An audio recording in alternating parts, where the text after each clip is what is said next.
স্বাধীনতা সোপানে স্মার্ট বাংলাদেশ গড়ার প্রত্যয় এই স্লোগানের মধ্য দিয়ে লেবাননে মহান স্বাধীনতা দিবস উদযাপন করেছে লেবাননস্থ বাংলাদেশ দূতাবাস। বিস্তারিত থাকছে ডেস্ক রিপোর্টে।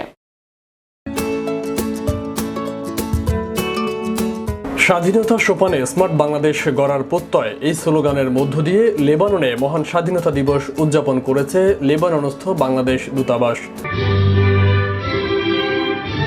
এ উপলক্ষে রবিবার সকালে জাতীয় পতাকা অর্ধনমিত করার মধ্য দিয়ে দিনটি সূচনা করে রাষ্ট্রদূত মেজর জেনারেল জাহাঙ্গীর আল মুস্তাহিদুর রহমান পিএসসি। মহান স্বাধীনতা ও জাতীয় দিবস উপলক্ষে জাতীয় পতাকা অর্ধনমিতকরণ, বঙ্গবন্ধুর প্রতিকৃতিতে পুষ্পস্তবক অর্পণ, বাণী পাঠ সহ দেশ থেকে প্রেরিত বঙ্গবন্ধুর উপর নির্মিত প্রামাণ্যচিত্র প্রদর্শন ও স্বাধীনতা দিবস উপলক্ষে আলোচনা সভা অনুষ্ঠিত হয়। অনুষ্ঠানের শুরুতে পবিত্র কোরআন তেলাওয়াত করেন দূতাবাস কর্মকর্তা সাইদুর রহমান।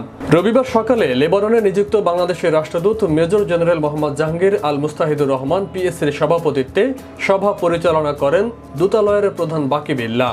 রাষ্ট্রপতি, প্রধানমন্ত্রী, পররাষ্ট্রমন্ত্রী ও পররাষ্ট্র প্রতিমন্ত্রীর বাণী পাঠ করে শুনান যথাক্রমে কনসুলার শ্রম সচিব আবদুল্লাহ আল মামুন, সাইদুর রহমান ও আখতার হাসান। এ সময় বাংলাদেশ দূতাবাসের অন্যান্য কর্মকর্তা কর্মচারী সহ বাংলাদেশ আওয়ামী লীগের নেতাকর্মী ও বিপুল সংখ্যক প্রবাসী বাংলাদেশি এবং বিভিন্ন প্রিন্ট ও ইলেকট্রনিক্স মিডিয়ার সংবাদকর্মীরা উপস্থিত ছিলেন।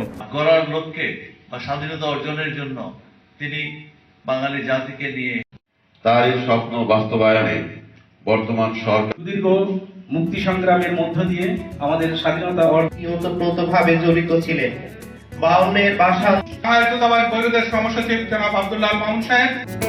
ফয়সাল মাহমুদ, বিশ্ব বাংলা 24 নিউজ ডেস্ক।